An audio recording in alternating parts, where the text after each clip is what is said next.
आज जी ऐतिहासिक वास्तू आपण पाहणार आहात ती पाहिल्यानंतर आपल्या डोळ्याची पारणं फेडली जातील. इतकी सुंदर कलाकृतीचा नजराणा ह्या ऐतिहासिक वास्तूमध्ये आपल्याला पाहायला मिळतो. ही 11व्या किंवा 16व्या दशकातल्या शिलार किंवा यादव काळातली एक सतीशिळा आहे, जी आपल्याला मुंबईमधल्या गोरेगावमध्ये आरे कॉलनीमध्ये एक शासकीय गेस्ट हाऊस आहे तिथे ठेवलेली आहे. तिथे आपल्याला एक धेनुगड पण पाहायला मिळते. पण आज आपण फक्त सतीशिळेबद्दल बोलणार आहोत. आणि जेव्हा ही मी स्वतः पाहिली होती तर माझ्या डोळ्यांवरती माझा विश्वास बसत नव्हता. इतकं सुंदर काम त्याच्यावरती केलेलं आहे. तर जास्त वेळ नको घालू, आपण जाऊन डायरेक्टली पाहूया.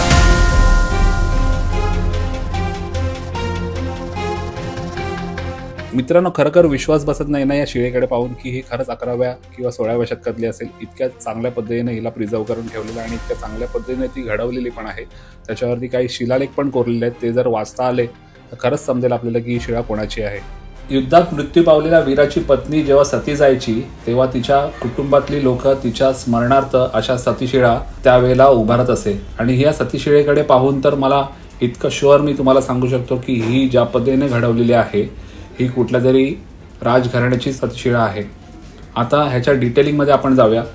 आपण खालच्यापासून सुरुवात केली तर आपल्याला समजेल की आपल्याला एक चौकडीत वीराचं शव दिसतंय आणि त्याच्या पायाजवळ त्याची पत्नी आपल्या पतीसोबत सहगमन करण्यासाठी बसलेली दाखवलेली आहे.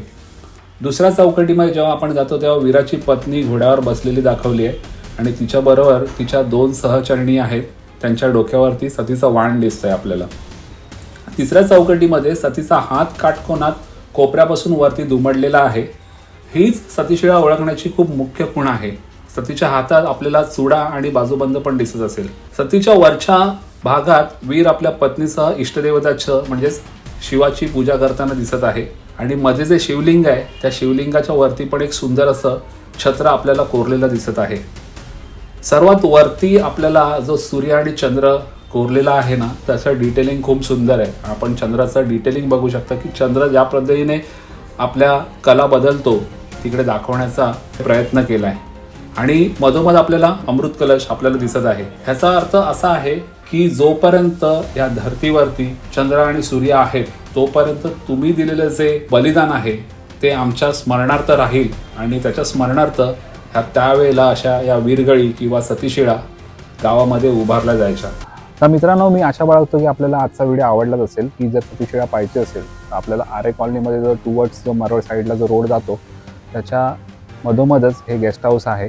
100% मी सांगू शकत नाही तिकडे गेल्यानंतर आपल्याला पाहायला मिळेल, कारण की ते शासकीय असल्यामुळे तिकडे सगळ्यांना आतमध्ये सोडत नाहीत. तर आजचा व्हिडिओ जर आवडला असेल तर जास्तीत जास्त लोकांपर्यंत शेअर करा. धन्यवाद.